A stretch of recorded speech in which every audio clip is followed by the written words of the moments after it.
Bonjour et bienvenue sur le podcast Dans la tête des chiens, un moment unique pour en apprendre plus sur votre chien et enrichir votre relation avec lui. Je m'appelle Alice Mignot, je suis docteure en éthologie et je me suis spécialisée dans la vulgarisation scientifique sur le comportement canin et l'éducation canine bienveillante dans l'objectif de réduire la frontière entre la recherche et le terrain. En parallèle de ce podcast, j'anime donc des ateliers pédagogiques d'éthologie appliqués aux chiens de compagnie, ouverts aux particuliers et aux professionnels. Si vous voulez en savoir plus, rendez-vous en barre d'infos. D'ailleurs, si vous souhaitez soutenir le podcast, je vous invite à vous y abonner sur votre plateforme d'écoute et lui mettre 5 étoiles, voire un petit commentaire, afin de me donner du courage et de la visibilité. Bonne écoute! Donc quand j'ai fait mes petits sondages, vous avez été pas mal à me dire que vous voulez que je parle de l'adolescence.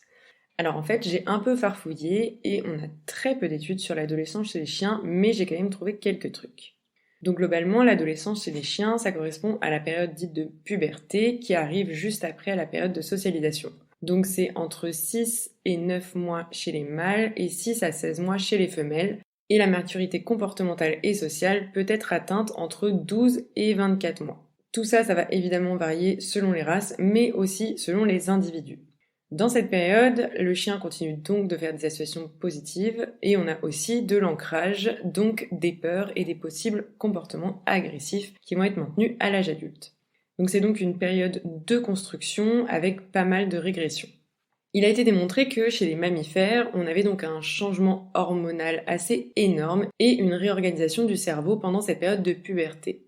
Donc chez les humains, on a une augmentation des prises de risques, d'irritabilité et des conflits avec les référents principaux, donc les parents, tout ça étant lié à une recherche d'autonomie et d'indépendance. Globalement, si vous avez été un ado, et je pense que c'est le cas, vous savez que c'est une période qui est un peu compliquée.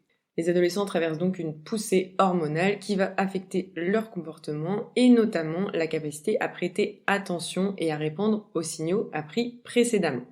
Et chez les chiens, en fait, ça va être un peu la même chose. Donc beaucoup de personnes vont dire que l'adolescence chez les chiens, c'est une phase de test où le chien va régresser. On a des chiens qui vont commencer à ignorer des demandes ou régresser vraiment très fort dans les apprentissages, des chiens qui vont devenir un peu tendus avec les autres chiens, voire développer des peurs sur les humains ou les congénères. Et d'après les statistiques, c'est une période où on a énormément d'abandon. C'est pour ça que c'est vraiment important d'en parler. Et en fait, il a été suggéré que les performances d'attention sélective chez les chiens adolescents, mais aussi chez les vieux chiens, étaient plus faibles que chez les chiens d'âge moyen. En fait, ce serait une espèce de courbe en U dans le développement de l'attention sélective. Donc les performances des chiens plus jeunes, donc ados et plus âgés, pourraient s'expliquer par le fait qu'ils ont des niveaux de distractibilité plus importants et qui pourraient être du coup attribués à un contrôle inhibiteur qui va être affaibli, donc chez les jeunes et chez les vieux chiens. Donc il y a eu une étude vraiment sur l'adolescence et elle a été faite chez des chiens guides, c'est une étude qui date de 2020, donc très récente. Et en fait leur but c'était de voir exactement comment la puberté va modifier le comportement des chiens. Ils ont donc suivi 69 chiens guides d'aveugles, donc des bergers allemands, des golden retrievers et des labradors, qui étaient sélectionnés pour être des chiens guides d'aveugles potentiels. Ils ont demandé à la personne qui s'occupait du chien et à un étranger de donner l'ordre assis. Ils ont également demandé aux personnes qui s'occupaient des chiots de noter leur comportement d'attachement et de recherche d'attention. Donc comme le fait de s'asseoir très près de leur humain ou de montrer un lien particulièrement fort avec une personne, ainsi que leur comportement lié à la séparation, donc comme le fait de montrer des signes de peur quand on les laissait seuls. Et ces deux comportements pouvaient indiquer du coup une anxiété ou une peur générale. Dans leurs résultats, ils ont montré que tous les chiots préadolescents, donc vers 5 mois, se sont rapidement assis, que ce soit pour la personne familière ou non familière. Mais lorsque ces mêmes chiots ont atteint l'adolescence, donc autour de 8 mois, beaucoup ont refusé à plusieurs reprises de suivre ces ordres quand c'était l'humain familier. Par contre, ils obéissaient, même avec quelques petits signaux d'agacement, à l'humain étranger. Et ils ont aussi noté que les chiens qui n'étaient pas solidement attachés à leur humain référent étaient plus enclins à suivre les ordres de l'étranger, un peu comme des ados. Donc pour revenir sur les adolescents. La relation entre le parent et l'enfant va changer au moment de l'adolescence.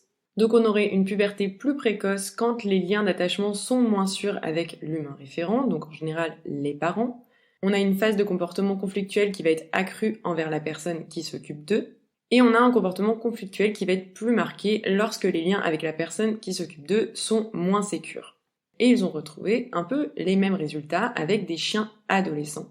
Donc en se basant en fait sur les calendriers de reproduction de ces chiens guides potentiels, ils ont vu que les chiennes qui avaient un comportement indiquant un attachement assez insécure avant l'adolescence sont devenues capables de se reproduire plus tôt. Et ils ont aussi constaté que lorsque les chiens atteignaient cette puberté, ils étaient moins susceptibles de suivre les commandes verbales données par leurs gardiens, mais pas par les autres humains. et comme un comportement d'un adolescent avec ses parents. Et il va être encore plus fort si le chien est insécure à la base. Donc ces résultats mettent en avant que la période de puberté chez le chien peut être une période qui est assez vulnérable pour les relations du coup entre les chiens et leurs propriétaires. Ils ont aussi remarqué que les chiens dont le comportement indiquait qu'ils étaient stressés par la séparation avec leur humain référent étaient également plus désobéissants envers cette personne. Ce constat est donc conforme aux recherches menées sur les adolescents humains, où l'augmentation des conflits avec les parents pendant l'adolescence était plutôt associée à un attachement insécure. Chez l'humain, du coup, il a été proposé que le conflit entre les parents et les adolescents pourrait servir à tester et éventuellement rétablir un attachement plus sécurisé. Et donc ça pourrait être potentiellement la même chose entre le chien et son humain. Le chien va pas tester en termes de se montrer dominant ou volontairement avoir envie d'arrêter de répondre à son humain, mais plutôt tester en fait la qualité de cette relation. C'est pour ça que c'est vraiment important, quand votre chien a des petits comportements de test pendant la puberté, de sécuriser l'attachement plutôt que de vous montrer encore plus ferme ou je ne sais quoi. Dans cette étude, ils ont d'ailleurs montré que ce comportement de désobéissement pendant la puberté ne durait pas, mais que, du coup, ça pouvait affecter le lien qu'il y a entre l'humain et son chien, et aussi que ça pouvait provoquer, du coup, des abandons parce qu'on pense que le chien a régressé, machin, il va rester comme ça.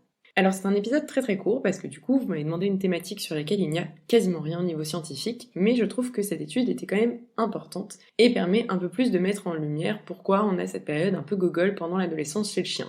Je conclurai donc en vous disant que le plus important, ça va être de garder son calme en se rappelant que c'est une période de transition.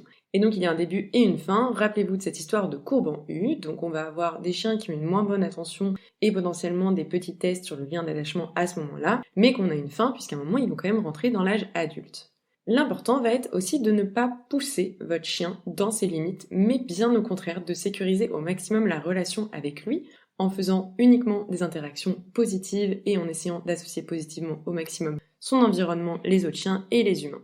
Parce que comme je vous l'avais dit dans l'épisode sur la socialisation, tout ce qu'on va faire quand le chien est jeune va consolider le comportement du chien adulte. Donc si vous avez un chien qui développe des peurs et des comportements agressifs et que vous le poussez à ce moment-là, vous aurez un chien adulte qui aura des peurs et un comportement agressif.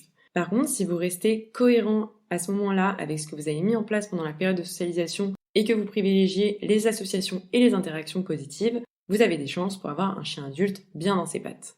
Il est aussi important pendant cette période de repenser les besoins physiques et cognitifs de votre chien, qui n'est donc plus un chiot mais qui n'est pas encore un adulte, quitte à augmenter ses dépenses physiques et cognitives, tout en ne le surstimulant pas non plus.